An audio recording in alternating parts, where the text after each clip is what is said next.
Selamat datang di Buah Cerita Sinema, channel yang membahas alur cerita film terbaik dan menghibur untuk mengisi waktu luangmu yang kebanyakan. Sama seperti saya.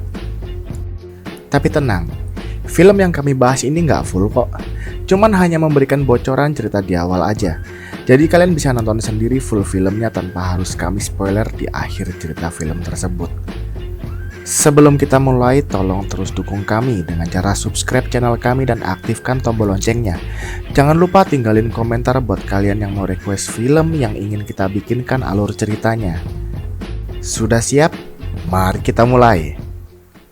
Film ini dibuka dengan gambar yang sedang melacak beberapa nama untuk dijadikan target dan kemudian menyusun rencana untuk menangkap orang tersebut. Di scene berikutnya seperti biasa, India selalu menampilkan tarian dari budaya lokal. Tapi tumben tariannya tidak lama, padahal biasanya kita langsung skip bagian tariannya. Karena saat tarian lokal berlangsung, ada seorang cewek yang merupakan agen dari gambar tersebut memancing target untuk diculik dan dimasukkan ke dalam mobil. Kemudian Gabar melanjutkan menculik target kedua yang posisi masih tidur sama istrinya. Untung gak lagi hohihe. Kalau lagi hohihe, bentar om tanggung, mau keluar. Target ketiga ini dibuang langsung dari kereta. Scene berlanjut ke kantor polisi, yang dimana kantor polisi tersebut menerima banyak telepon laporan penculikan kolektor. Ternyata target dari Gabar tidak hanya 3, melainkan 10 kolektor. Kolektor-kolektor ini merupakan koruptor yang sudah merugikan negara. Dari 10 kolektor yang diculik, 9 orang sudah kembali ke tempatnya masing-masing. Sisa 1 orang. Ini adalah kolektor yang bisa dibilang terbukti melakukan penyuapan hingga akhirnya dihukum gantung dengan bukti menempel di badannya. Di bukti tersebut terdapat kaset yang berisikan rekaman suara dari Gabar yang menantang pihak kepolisian apabila setiap hari Jumat akan ada petugas pemerintahan yang menghilang. Hilang dari korupsi atau hilang dari dunia. Di saat itu dia memperkenalkan diri sebagai Gabar. Gabar. Kantor kepolisian setempat sudah menyusun rencana untuk tidak menyebarkan bukti CD tersebut. Namun ternyata pihak kepolisian sudah kecolongan karena Gabar ternyata juga mengirimkan video tersebut ke media. Polisi mulai kebingungan, siapa Gabar? Bagaimana dia bisa mendapatkan semua informasi ini? Gabar sepertinya sudah sekelas CBI. CBI itu FBI-nya India. Di sini pun kita dikasih tahu, ternyata di antara polisi yang mengusut kasus ini, ada polisi yang bisa kita bilang gak layak loh buat jadi polisi. Kok bisa ya dia jadi polisi? Kemudian kita dikenalkan dengan sosok yang bernama Sadu. Dia hanyalah polisi dengan pangkat bawah yang sering dijadikan pesuruh atasannya untuk membelikan gorengan dengan saus merah. Siapa yang nyuruh? Ya polisi yang kami nilai tidak layak tadi. Scene kemudian berganti di dalam universitas. Dan sosok asli Gabar adalah seorang dosen fisika. Namanya Aditya. Beliau sedang mengajar mahasiswanya di halaman universitas. Saat Aditya sedang menjalankan mata pelajarannya, tiba-tiba kampus tersebut didatangin preman untuk mengusir mahasiswa untuk pulang lebih awal dan meniadakan kuliah pada hari itu. Terjadilah bentrokan antara Aditya dan preman-preman tersebut. Pertarungan aneh bin Kayal khas India selalu menjadi sesuatu hal yang nyentrik dari film ini. Udah mending di skip aja, nggak masuk akal. Scene kemudian berganti di mana Aditya bertemu dengan mbak-mbak gemoy yang meminta tolong pada Aditya untuk berusaha menyelamatkan ibu-ibu yang mau melahirkan. Hingga akhirnya ibu tersebut melahirkan di dalam mobil Aditya. Kembali ke kantor kepolisian, Sadu berupaya untuk memberikan usulan bagaimana cara menemukan Gabar. Lagi-lagi polisi yang lebih senior tidak menginginkan Sadu untuk memberikan usulan karena masalah pangkat Sadu yang masih terlalu junior dan job desk-nya hanyalah driver. Sadu gak terima dibilang seperti itu. Bahkan Sadu sampai bilang, suap menang lawan bakat. Bisa disimpulkan kalau pangkat mereka lebih tinggi karena suap. Sesuai janji, Gabar merekam suara untuk diberikan kepada kantor kepolisian setempat. Dia janji kalau hari Jumat besok tanggal 2 September bakal ada 1 kursi di pemerintahan yang bakal kosong. Dan dia memberikan ancaman buat siapapun yang korupsi, ketahuilah bahwa Gabar sangat dekat dengan kalian.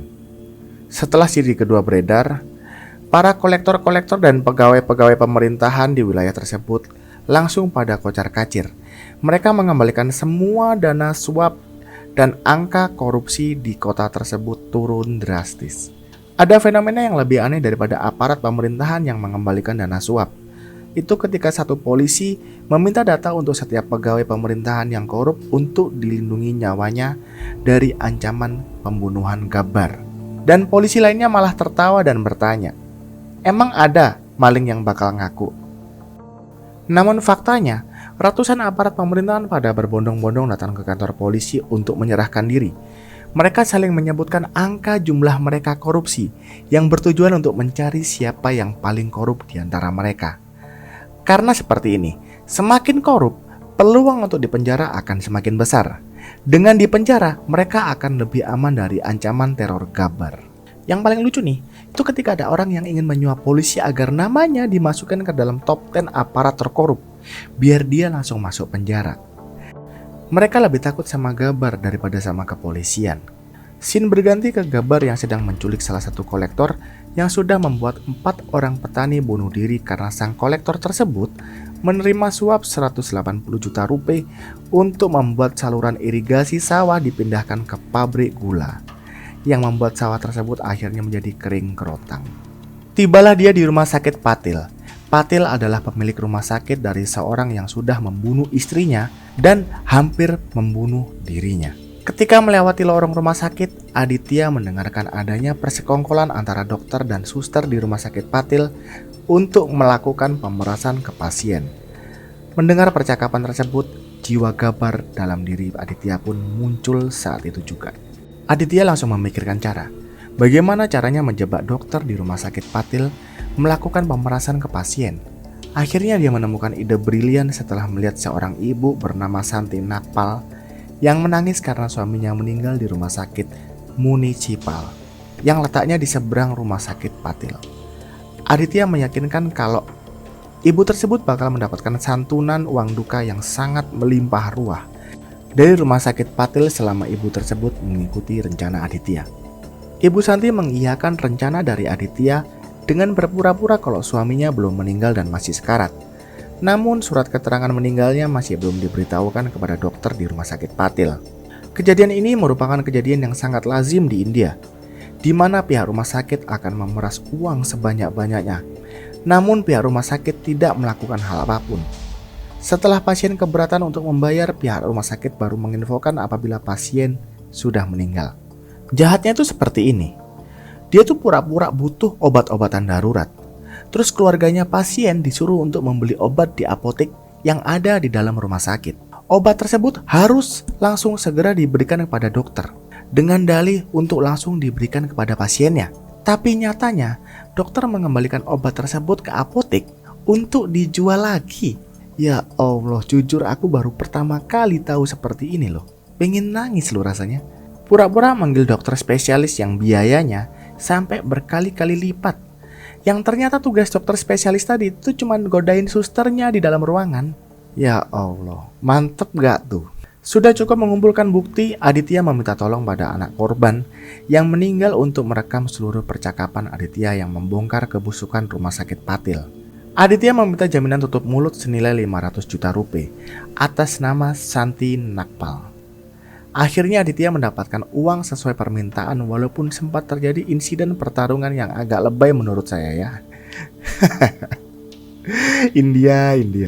Setelah mendapatkan uang dari rumah sakit Patil, bukannya Aditya tutup mulut, tapi malah menyebarkan rekaman videonya ke media. Terus bagaimanakah kelanjutan dari keadaan rumah sakit Patil? Bagaimanakah Gabbar akan mengungkap kasus korup yang lebih besar? Bagaimanakah Sadu akan membongkar siapa Gabbar? Mungkin cukup sampai sini dulu spoiler dari kami. Buat kalian yang ingin lanjut keseruan dari Gabbar bisa langsung nonton ke filmnya Gabbar Is Back tahun 2015. Kalau kalian suka dengan spoiler yang kami sampaikan, tolong bantu kami untuk subscribe agar kami terus memberikan referensi film yang menarik untuk ditonton di masa senggangmu. Kita pengangguran bos. Saya Dias dari Buas Cerita Sinema, pamit undur diri dulu. Assalamualaikum warahmatullahi wabarakatuh.